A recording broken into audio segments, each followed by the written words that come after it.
Top story, and Hamas says more than 300,000 displaced Palestinians have returned to the devastated areas of northern Gaza since Monday morning. Let's bring in Laura Blumenfeld, former senior advisor on the U.S. State Department's Israeli-Palestinian negotiating team. Great to have you on, as always. You know, a reconstruction really is the final phase of this ceasefire deal, the third part of it.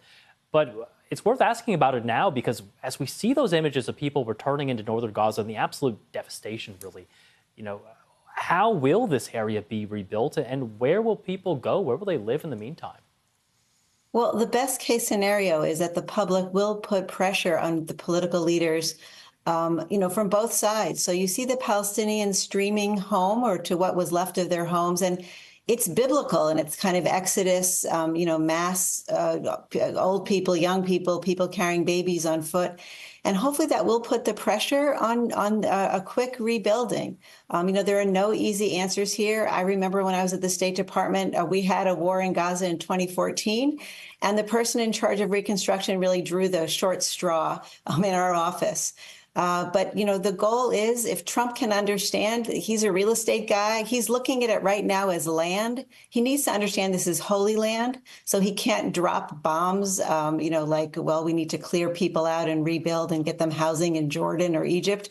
I'm not sure that's quite going to fly. But if he can develop a little bit more of a nuanced approach and sophistication, then, we're on our way. It's no coincidence that his Middle East envoy is going straight from Auschwitz, from the 80th anniversary of the liberation of, the death chambers and the concentration camps, straight to Saudi Arabia. That's where you get the money, and that's who's going to bankroll this. In the end of the day, it's going to be the Gulf. Yeah, we also heard Steve Witkoff, that Middle East envoy for Trump, planning to meet apparently with Prime Minister Benjamin Netanyahu in Israel on Wednesday. Those discussions might focus on the second phase of this ceasefire deal. What do you make of the job that the Middle East envoy has been doing? Mr. Witkoff was pretty much intensely involved also in getting the ceasefire deal actually signed. Yeah, it's a good question. He's Donald Trump's golf buddy. And if we were on this, we're looking at a golf scorecard, I'd say he's 2 under par.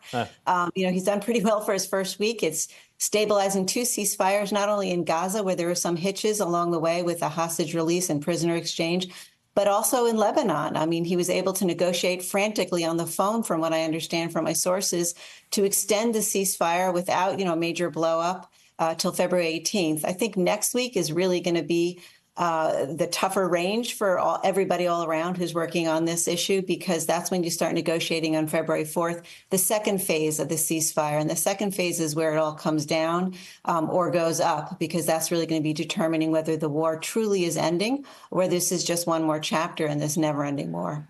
Laura, you mentioned those comments by Donald Trump aboard Air Force One this weekend. You kind of bandied about a little bit, but saying, he would like to see other Arab nations like Egypt or Jordan take in a lot of these Palestinians now who are homeless. He mentioned, the term clean out Gaza. This is something controversial. This might even be something that, could be seen as pro-Israeli. There's many on the far right that would love to move Israelis back into the Gaza Strip. Given that we believe Netanyahu might be making a visit soon to the White House as soon as next week, how do you think this is going to play out? What are those discussions going to be like? I know. Watch that meeting, because Netanyahu is like a lit match at this point, and Trump is a stick of dynamite, and there could very well be a clash. Trump prides himself on delivering, and he's talked about delivering peace. Although he's the revenge president, he is the self-appointed Prince of Peace.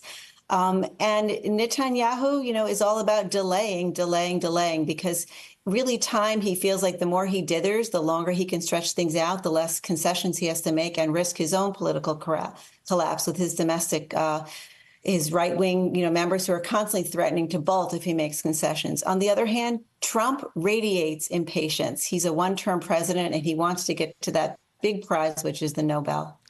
And briefly, about 30 seconds left, if you don't mind, but in southern Lebanon, 2 more people there killed today, according to the Lebanese Health Ministry. The ceasefire deal there was extended, but what do you make of the situation along Israel's northern border? I think there are violations on the northern border and also in Gaza, but not disintegration. I think everybody has too much at stake.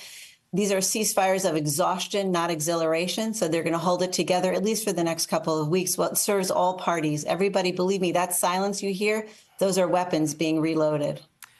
Laura Blumenfeld, always great to have you on. Thanks again. Thank you. Around the world and across the UK, this is BBC News.